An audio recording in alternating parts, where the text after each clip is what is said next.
चलिए बुलेटिन की शुरुआत करते हैं राजस्थान की खबरों के साथ और आपको सीधा लिए चलते हैं न्यूज रूम। बहुत शुक्रिया रितिका। हम हाजिर हैं राजस्थान की तमाम महत्वपूर्ण खबरों के साथ, खासतौर पर जो आज के अखबार की सुर्खियां हैं। सबसे पहले बात, राजस्थान में आज से जो 10वीं की बोर्ड की जो 2 पेपर जिनका एग्जाम नहीं हुआ था, उनकी जो परीक्षा शुरू हुई है, उसको लेकर एक चिंता जताई गई है कि पहले दिन जो सामाजिक विज्ञान की परीक्षा देने छात्र पहुंचे तो सोशल डिस्टेंसिंग है उसकी धज्जियां उड़ गई। ये खबर धौलपुर से है और ये बताया गया है कि किस तरीके से यहां पर सोशल डिस्टेंसिंग की धज्जियां उड़ी हैं और इससे लोगों को बहुत दिक्कत का सामना करना पड़ सकता है, क्योंकि लॉकडाउन की वजह से परीक्षाएं स्थगित की गई थी और ये सोचा गया था कि जब लॉकडाउन खत्म होगा तब परीक्षाएं आयोजित की जाएंगी। लेकिन जब परीक्षाएं कराई गई हैं तो बहुत बड़ी तादाद में जो छात्र बाहर निकले उन्होंने सोशल डिस्टेंसिंग का पालन नहीं किया है। राज्य सरकार के लिए बड़ी चुनौती है, क्योंकि दोनों जो पेपर हैं जिनकी परीक्षा नहीं हो पाई थी उसमें 11.5 लाख छात्र करीब बैठेंगे जिन्हें ये परीक्षा देनी है। ये खबर दैनिक भास्कर में छपी है। अगली खबर भी भास्कर की है जो ये बता रहा है कि जयपुर एयरपोर्ट में 7 शहरों के लिए 1 जुलाई से फ्लाइट शुरू हो जाएंगी। यानी जो लॉकडाउन की वजह से हवाई उड़ानें रोक दी गई थी, अब वो 1 जुलाई से 7 शहरों के लिए शुरू हो जाएंगी। यानी अनलॉक 2 जो है, लॉक 2 है, उसमें ये हवाई सेवाएं बढ़ाने की तैयारी की जा रही है। एयरलाइंस ने एयरपोर्ट अथॉरिटी को जयपुर एयरपोर्ट से 11 नई फ्लाइट शुरू करने का शेड्यूल दिया है। अभी तक 9 प्रमुख शहरों के लिए औसतन जो 15 फ्लाइट्स हैं वो संचालित हो रही हैं और इन 11 के संचालन को अनुमति मिली तो जयपुर एयरपोर्ट से कुल 16 शहरों के लिए औसतन 26 फ्लाइट्स रोजाना संचालित होंगी। यानी जो लोग जाना चाहेंगे हवाई जहाज से उनको एक बड़ी सुविधा अब ये मिल जाएगी 1 जुलाई से। लेकिन सवाल ये है कि क्या लोग अभी फ्लाइट्स में जाना पसंद करेंगे? इसको लेकर एक खबर ये छपी है राजस्थान पत्रिका में, जो ये कहा जा रहा है वहां की अनलॉक 1 के बाद भी लोग हवाई यात्रा से कतरा रहे हैं। उदयपुर एयरपोर्ट पर यात्रियों की संख्या कम हुई है। पिछले 1 महीने में 3686 लोगों ने ही हवाई यात्रा की है। यानी अभी जो कोरोना है उसका डर लोगों को है और उन्हें लगता है कि थोड़ा यात्राओं से बचा जाए, इसलिए जो हवाई सेवाएं शुरू हुई है वो अभी उनको बहुत आर्थिक लाभ नहीं मिल रहा है। या 25 मई से जो विमान सेवाएं शुरू हुई थी, अब देखा जाए तो 1 महीने हो चुके हैं उसके। 25 मई से लेकर 24 जून तक 3686 यात्रियों ने हवाई यात्रा की है और जाहिर है ये काफी कम है। पिछले साल की तुलना में 96% की कमी है। ये केवल 4% लोगों ने सफर किया है। ये इस खबर का पूरा मूल जो है वो ये है। यानी 96% अगर कमी है तो आप समझ सकते हैं कि इससे किसी भी एयरलाइंस के संचालन में कितनी मुश्किलें आ सकती हैं। अगली खबर ये भी पत्रिका की है जिसमें कहा गया है कि बस सेवाएं, जो रोडवेज बस सेवाएं हैं वो शुरू कर दी गई हैं और यूपी दिल्ली छोड़ शेष सभी रूट्स पर रोडवेज सेवाएं शुरू हो गई हैं। सोमवार सुबह से रोडवेज ने बसों का संचालन शुरू किया है और यूपी दिल्ली सरकार को बस संचालन की मंजूरी के लिए निगम प्रशासन ने पत्र भी लिखा है। इन दोनों राज्यों ने यानी दिल्ली और उत्तर प्रदेश ने अभी बसों के संचालन की अनुमति नहीं दी है। इसको लेकर पत्र लिखा गया है और बहुत सटे हुए राज्य हैं, यहां पर लोगों का बसों से भी आना जाना रहता है। लेकिन अंतर्राज्यीय मार्गों पर गुजरात के कई जिलों में राजस्थान रोडवेज की बस सेवा जो है वो शुरू हो गई है।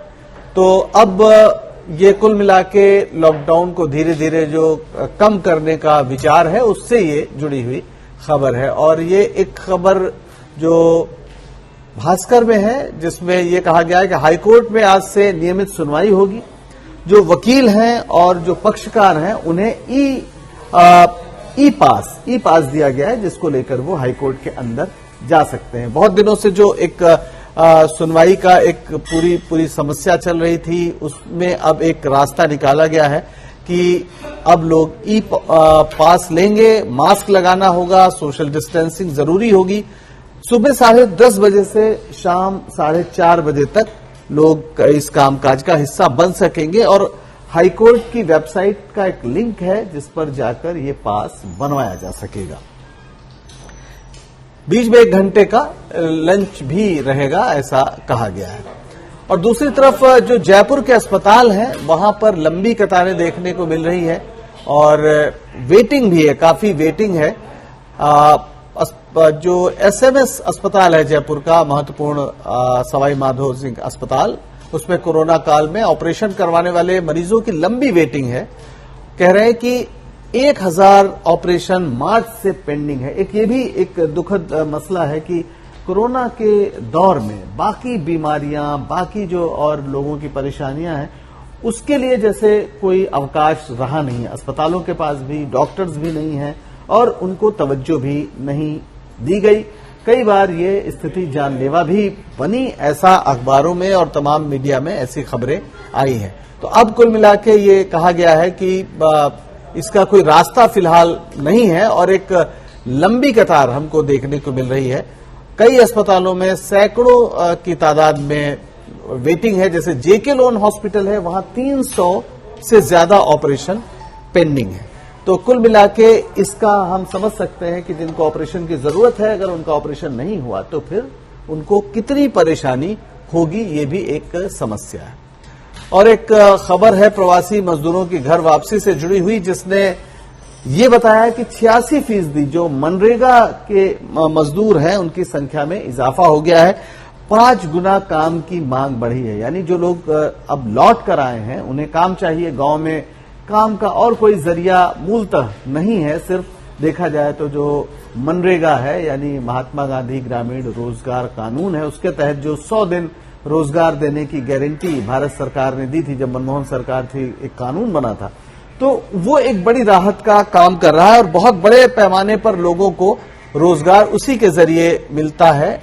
अभी एक जो आंकड़ा है वो राजस्थान का, मई के महीने में 89,83,000 लोगों को मनरेगा के तहत काम मिला और उन्होंने काम किया, यानी 86% ये वृद्धि हुई है। और मजदूरों को गृह राज्य में काम दिलाने के लिए गरीब कल्याण रोजगार अभियान भी सरकार ने शुरू किया है। तो कुल मिला के जो मनरेगा के मजदूर हैं उसमें प्रवासी जो लौट कर आए हैं उनकी एक बड़ी तादाद नजर आती है। और एक खबर ये थोड़ा राजनीतिक गुटबाजी को लेकर है। मध्य प्रदेश में जो बीजेपी के नेता हैं और पूर्व मंत्री भी हैं, उनको लेकर है। ये यूनुस खान हैं जो बीजेपी के बड़े नेता माने जाते हैं।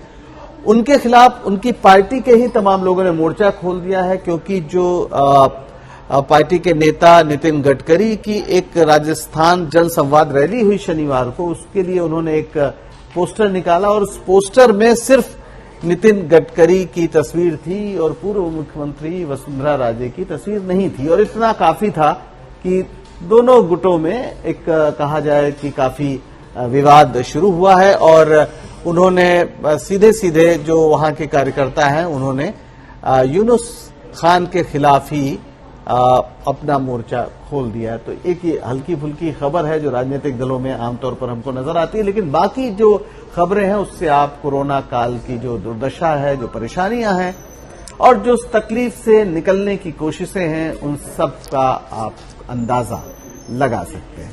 तो राजस्थान की फिलहाल यही थी अभी तक की जो खास खबरें हैं।